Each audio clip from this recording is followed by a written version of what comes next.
Olá pessoal, estamos começando mais um vídeo aqui no canal Saúde Med, sejam muito bem-vindos. Para quem não me conhece, meu nome é Denifer Ferreira e hoje nós estamos dando continuidade a esse tema tão importante que a gente vem falando ao longo do tempo sobre diabetes. Hoje temos um tema que vem ganhando cada vez mais espaço nos consultórios, nas UBS e até nas rodas de conversas entre pacientes com diabetes tipo 2, que são as intervenções não farmacológicas, né? Então, com foco especial nas abordagens de saúde complementar e integrativa, nos produtos naturais e nas práticas corpo-mente, né? Ao longo desse vídeo, nós vamos dar um panorama completo sobre as opções terapêuticas não medicamentosas, seu embasamento científico e como o profissional de saúde pode orientar o paciente de maneira segura, ética e atualizada, tá? Esse tema ele vai ser dividido em mais de um vídeo, né? Para não ficar tão cansativo, né? Mas hoje a gente já vai dar início a esse tema. E para você não perder mais nenhum conteúdo do canal, se inscreva agora mesmo, ative o sininho de notificações, porque aqui sempre eu trago novos conteúdos para você ficar sempre muito bem informado. Então, o que nós vamos ver hoje? Nesse vídeo, nós vamos entender o que são as abordagens de saúde complementar e integrativas, né, também chamado de SCI, quais são as principais práticas utilizadas por pessoas com diabetes tipo 2 e quais os produtos naturais têm embasamento científico e como o profissional de saúde pode orientar o paciente de forma ética, segura e atualizada, tá? Eu vou trazer aqui alguns dados do mercado norte-americano, dos Estados Unidos, tá, gente? Porque é o local onde a gente tem mais dados, né, para embasar aqui o nosso comentário, mas eu vou, na medida do possível, eu vou trazer também para a realidade brasileira, certo? Que é o mais de interesse.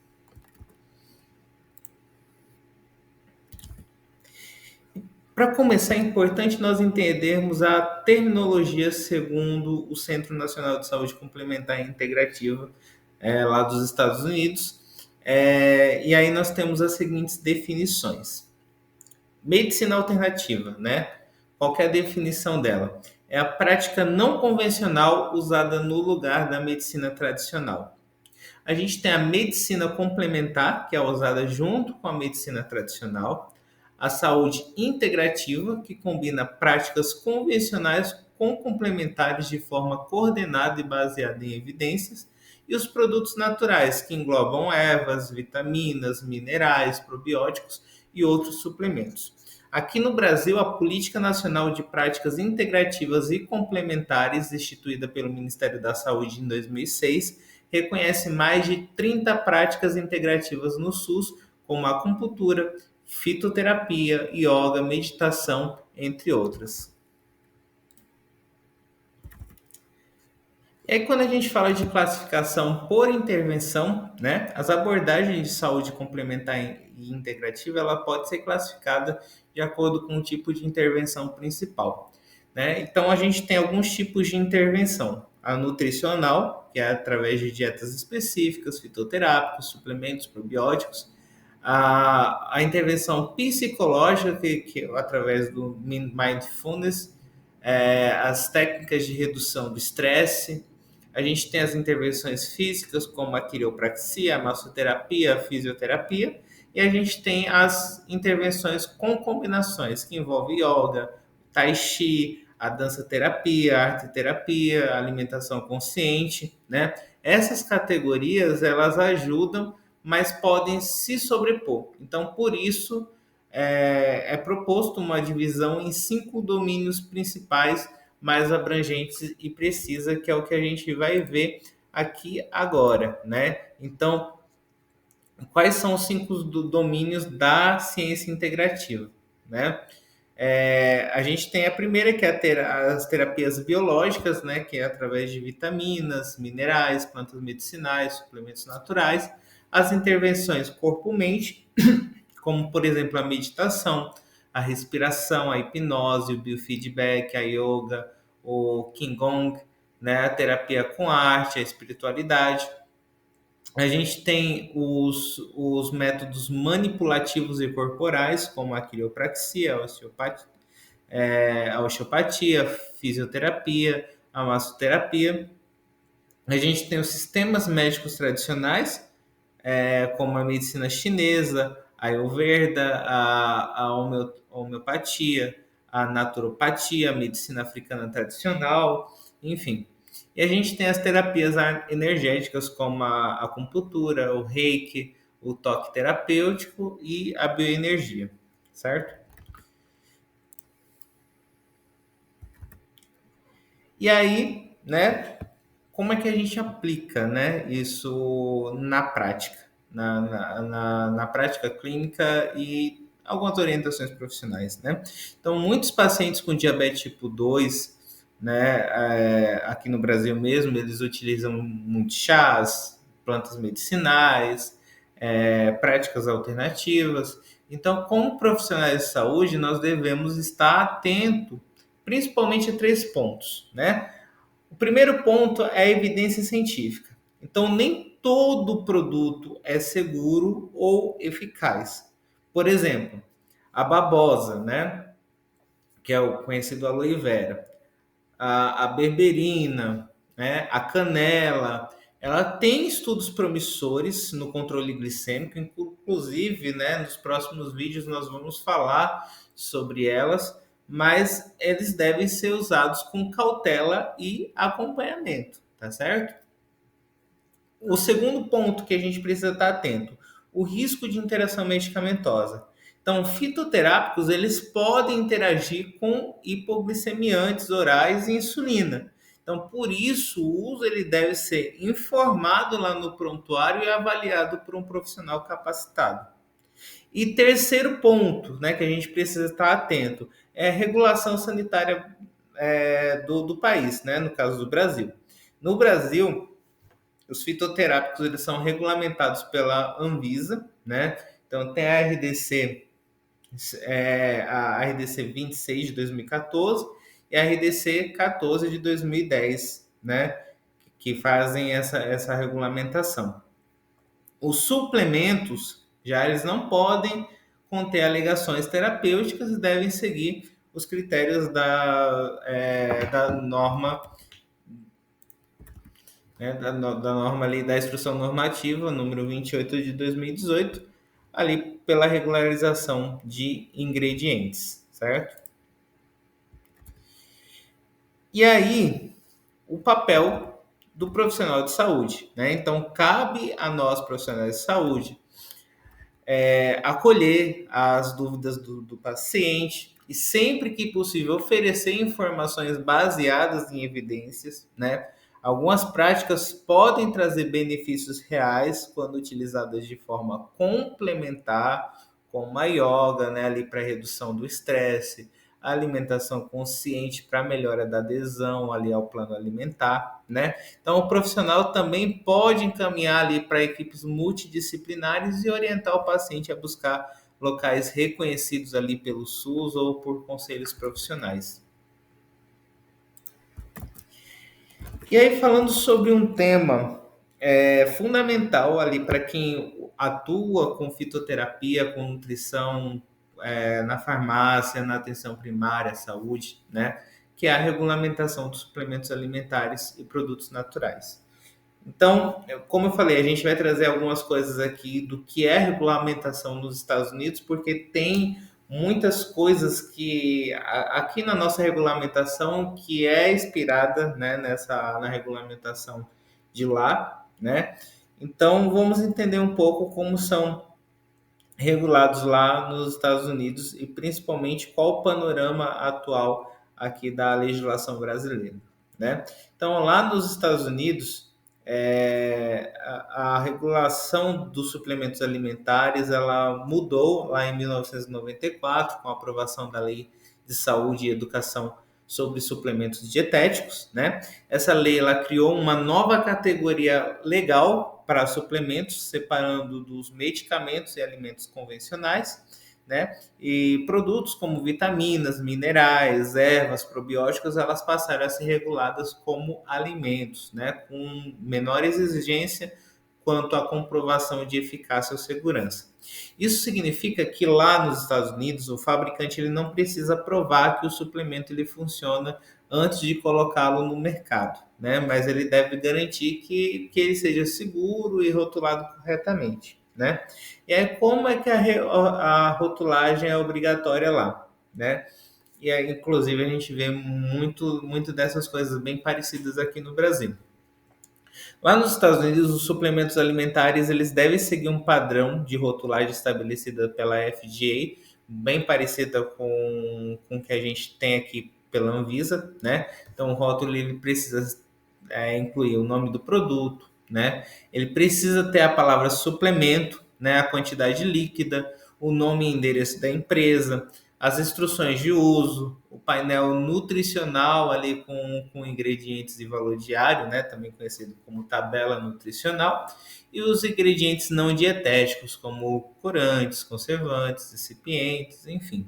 Tá? Além disso, caso o fabricante ele queira declarar alguma ação funcional, como ajuda na saúde do coração, é obrigatório colocar ali no rótulo, né, que isso daí é bem específico de lá, que essa declaração ela não foi avaliada pela FDA, esse produto ele não se destina a diagnosticar, tratar, curar ou prevenir qualquer doença, né? E aí, gente,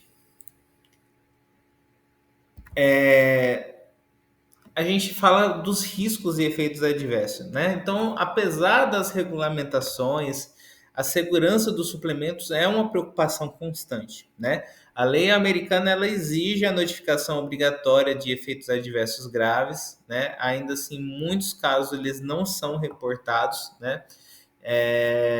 Então, um estudo lá de 2015 da New England Journal ela estimou que mais de 23 mil atendimentos de emergência por ano nos Estados Unidos estão relacionados ao uso de suplementos. Tá?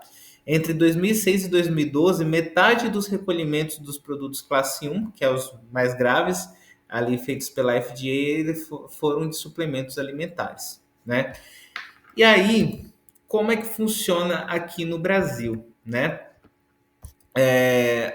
Existe no cenário brasileiro, aqui os suplementos alimentares e produtos naturais eles são regulados pela Anvisa, né, como eu falei já.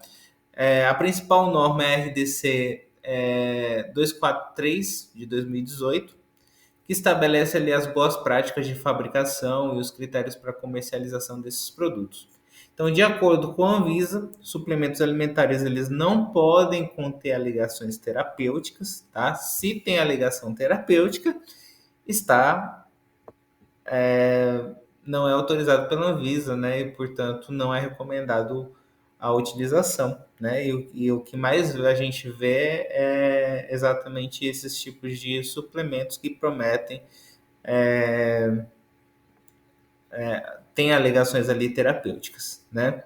Então, eles devem conter ingredientes aprovados ali pela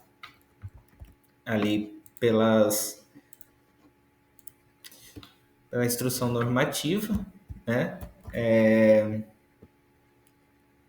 A instrução normativa 28 de 2018, né?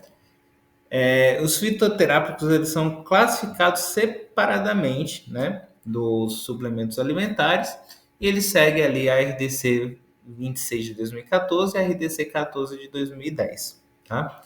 É bastante lei, tá, gente? Por isso que às vezes né, dá um branco aqui, tá?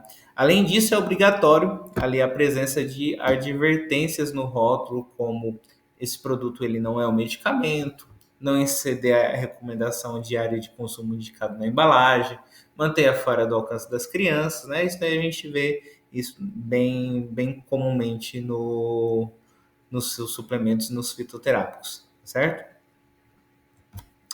E aí, diante desse cenário, é essencial que o profissional de saúde ele oriente, né, o paciente a comprar produtos registrados e autorizados pela Anvisa, né, verificar rótulos, alegações, composições para evitar risco de interações e intoxicações, né, estar atento a produtos vendidos pela internet, né, ali sem procedência, né, a gente vê muito isso daí com alegações enganosas, como do diabetes, né, inclusive eu vi isso de um paciente, né, levou um suplemento desses e tinha exatamente essa alegação, né, cura do diabetes, redução imediata da glicemia, né, enfim.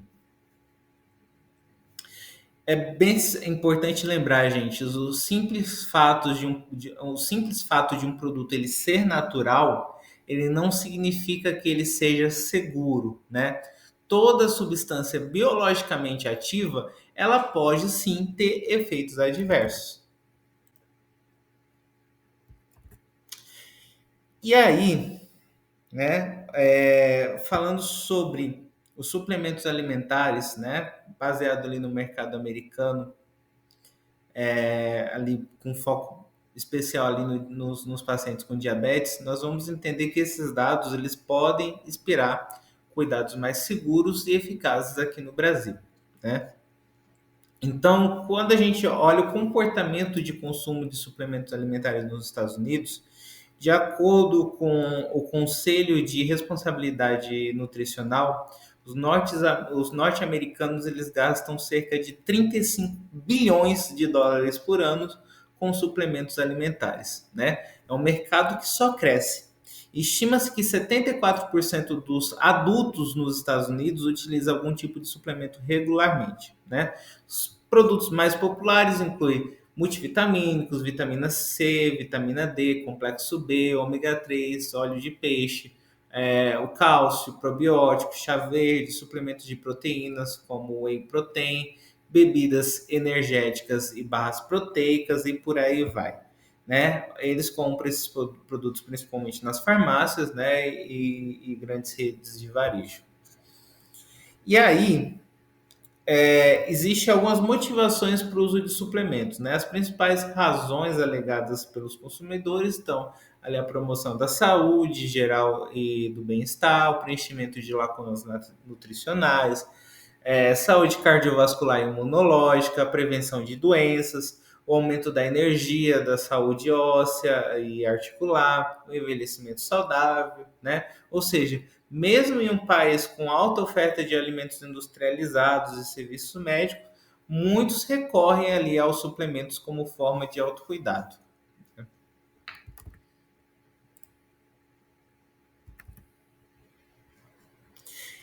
E aí, né, a gente fala sobre o uso das práticas complementares e alternativas por pacientes com diabetes, né?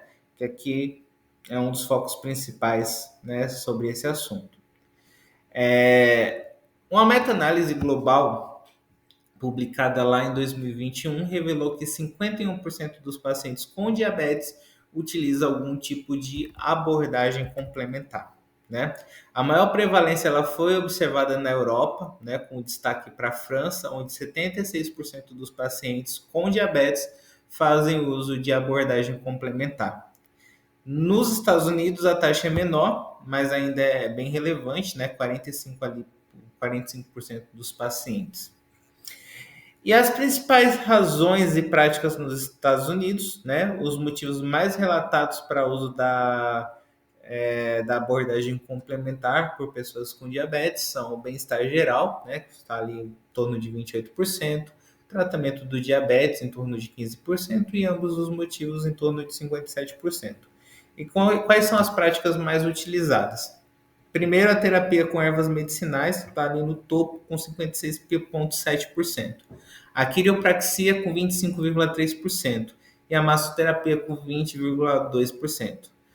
Para quem usa a abordagem complementar com foco em tratamento, né, as terapias preferidas são a quiropraxia, ervas e a massagem. Já para quem faz a busca apenas pelo bem-estar, padrão é bem semelhante, né? Ali com ervas medicinais, massagem e quiropraxia. Quais são o perfil de usuários que fazem uso dessa abordagem complementar com diabetes?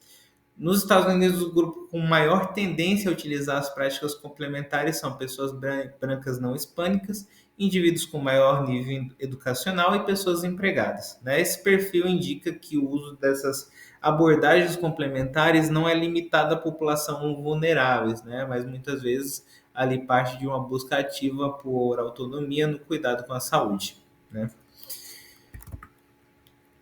Quando a gente fala dos idosos com diabetes e uso dessas abordagens alternativas, né? Embora os idosos com diabetes, entre os idosos com diabetes, os cuidados eles devem ser ainda bem mais criteriosos, né?